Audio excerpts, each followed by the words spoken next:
Well, that was certainly something. Not saying it was something good, but it was something.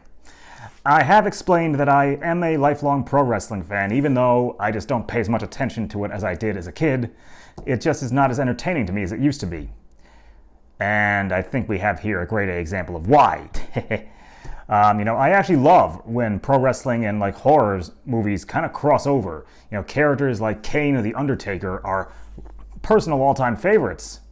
So you would think that them deciding to promote, the upcoming movie Army of the Dead would actually be cool, but they chose about the stupidest way to possibly do it, which comes as no shock given the kind of trends they've been on for years now. And the worst part is, I actually liked the aesthetic of it. I loved what they did with the lighting and the post-apocalyptic, setting there on the Thunderdome screams. That is such a stupid name, by the way. And even the fog, I liked that. Zombies. I mean, if they were using that for someone's, big pay-per-view event entrance, that would look fantastic. But no, they used it for zombies. Yeah. This is one of those moments that it kind of makes you a little embarrassed to be a wrestling fan. On a related note, actually a topic I just wanted to touch on as part of this reaction video is that, I've been thinking about doing a video about the character The Fiend and just trying to figure out what the fuck happened with it. When they first unveiled it, I thought it was so cool and so awesome. I mean, not just a badass look designed by none other than Tom Savini, but just a really creative and unique character. But in the last 6 months or so, went so far downhill. Which is even more of a shame because, when they first paired him with Alexa Bliss, I thought that was brilliant, an inspired choice. She clearly had been waiting for a chance to go full-on Harley Quinn with her ring persona, and she threw herself into it heart and soul, and it was great at first.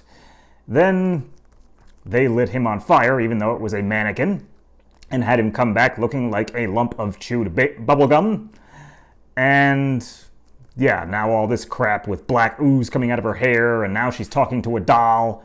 And by the way, not the first time they've done that. Apparently, if you know anything about the period where the Road Warriors, aka the Legion of Doom, were briefly escorted with by their manager with a ventriloquist dummy called Rocco, apparently there were plans to eventually have Rocco come to life and be portrayed by an actual performer.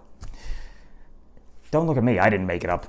But anyway, we did find out why they had to do all this crazy crap with The Fiend recently, because Wyndham Rotunda, who portrays the character, apparently is dealing with lingering depression issues stemming from the tragic passing of Brody Lee last year. I did do a video about that. But I wish him all the best. For a profession like his, you've got to be focused. So take all the time he needs to get himself in the right place mentally. Unfortunately, I'm just not sure there's going to be any salvaging The Fiend by the time he's ready, because, let's face it, they have done some crazy shit with it, and a long absence is probably not going to help. We can hope, but my expectations are low, as they are with so much of WWE for years now. I don't know what happened, they just aren't as good as they used to be. So this has been my reaction video. Just zombies. I'm sorry. Eye rolling. Or eyeball eating, maybe. But anyhow, I want to thank the House That Screams podcast for having me on recently. I hope to participate with them again in the future. As always, check out my friends Reaper's Horror and Mr. Meathook. They put out great content, and I'll be collaborating with Reapers soon.